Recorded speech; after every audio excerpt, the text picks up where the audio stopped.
Assalamualaikum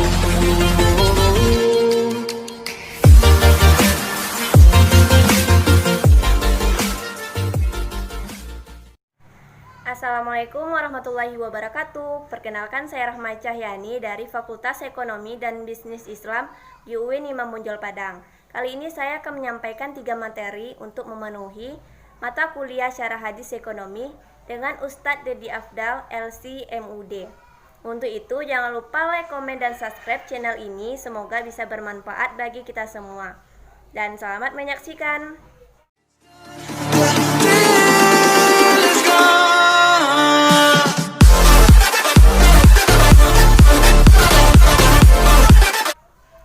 Adapun 3 materi tersebut, yang pertama arahan, yaitu jaminan utang, yang kedua wakalah atau perwakilan, yang ketiga utang piutang atau qard.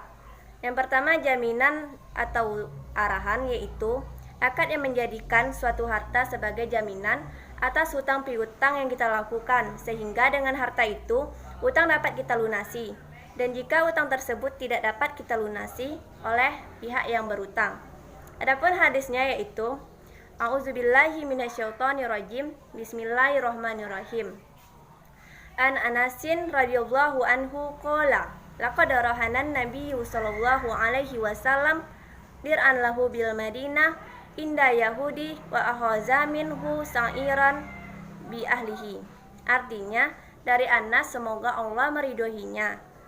Beliau berkata, sungguh Nabi Muhammad sallallahu alaihi wasallam menggadaikan baju perangnya di Madinah ke orang Yahudi dan mengambil dari orang Yahudi tersebut bahan makanan untuk beliau makan untuk keluarganya. Dan dari hadis ini jelas dikatakan apabila kita melakukan proses bermuamalah atau melakukan transaksi utang piutang, maka hendaknya kita memberikan kepercayaan atau penguat, yaitu dengan memberikan berupa benda atau barang yang berharga yang dapat dijadikan sebagai jaminan untuk dipegang. Dan hal ini perlu dilakukan karena untuk membentuk kepercayaan di antara keduanya agar saling mempercayai. Dan materi yang kedua yaitu wakalah. Wakalah secara bahasa yaitu pemberian kuasa atau pendelegasian atau pemberian mandat. Sedangkan secara istilah yaitu seseorang memberikan kuasa kepada orang lain atau memberikan mandat untuk mengerjakan pekerjaan yang dikerjakan sesuai dengan syariat Islam.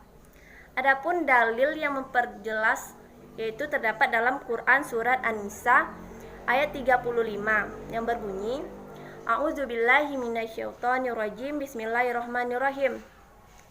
Wa in khiftum siqaqa bainihima fab'asu hakaman min ahlihi wa hakaman min ahliha. Dari ayat ini artinya, apabila kamu khawatir terjadi masalah di antara rumah tangga, maka hendaklah kamu mengutus pihak penengah dari pihak laki-laki dan pihak perempuan. Ayat ini sudah dijelaskan, apabila terjadi masalah dalam rumah tangga antara suami istri, maka jika ia tidak bisa menyelesaikannya berdua, maka hendaklah ia mengutus dari masing-masing pihak, seperti pihak laki-laki dan pihak perempuan, untuk mendamaikan atau merembukan kembali masalah tersebut. Karena yang kita ketahui, tidak semua pekerjaan atau masalah dapat kita selesaikan dengan sendirinya. Maka kita butuh pihak penengah yang diwakilkan tersebut menjadi orang yang diwakilkan untuk menyelesaikan masalah tersebut. Karena yang kita ketahui, akad wakalah ini merupakan akad yang sifatnya tolong-menolong atau ta'awun, yang dalam kebaikan dan ketakwaan bentuk kecintaan kepada Allah. Adapun hadis dari Jabir ibni Abdillah yang berbunyi, aradatul khuruja ila Khaybar. Faqala Rasulullah sallallahu alaihi wasallam, "Iza ataita wakili bi Khaybar, fahus minhu hamsata asyara waskon." Artinya, saya ingin pergi ke suatu tempat yang namanya Khaybar, dan kemudian Rasulullah sallallahu alaihi wasallam berkata, apabila kamu pergi ke suatu tempat yang namanya Khaybar, maka temuilah wakilku dan mintalah kepada wakilku tersebut 15 wasak kurma. Dari hadis ini dijelaskan bahwasannya Nabi memberikan mandat atau memberikan kuasa kepada Jabir untuk mengambil 15 wasak kurma dari wakilnya yang ada di Khaybar. Hal ini menandakan bahwasannya wakalah ini diperbolehkan karena Nabi telah melakukannya. Materi selanjutnya adalah materi ketiga tentang qard atau utang piutang. Adapun pengertiannya adalah akad tertentu di antara dua belah pihak, yang mana pihak pertama menyerahkan hartanya kepada pihak kedua, dan pihak kedua harus melunasi hutangnya kepada pihak pertama sesuai dengan nominalnya. Adapun hadisnya yaitu An Anas bin Malik qala Rasulullah sallallahu alaihi wasallam ra'aita lailata usriya bi ala babil jannah maksubas sadaqah bi asyri amsalihah wal qardu bisamaniya asyara. Faqultu ya Jibril ma balul qardi afadalu min sadaqah? Qala li anna sa'ila yas'alu wa indahu wal mustaqridu la yastaqridu illa min haja.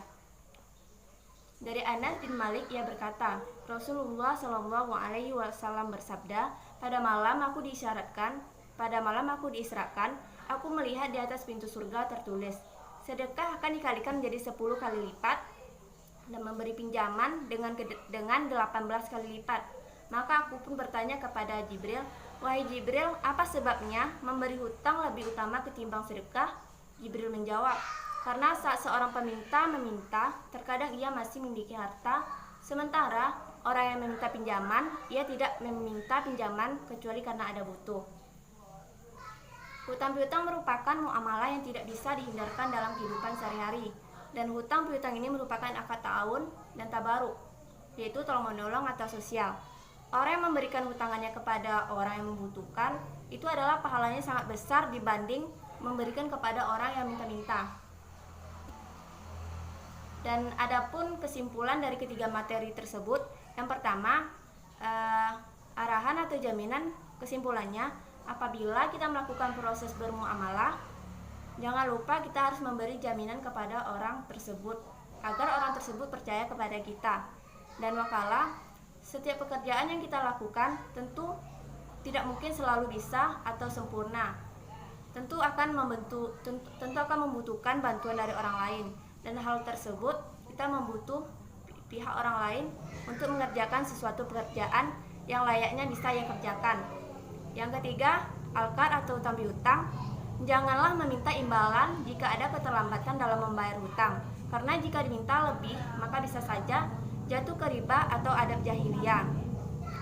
Dan niatkan dengan ikhlas dalam menolongnya.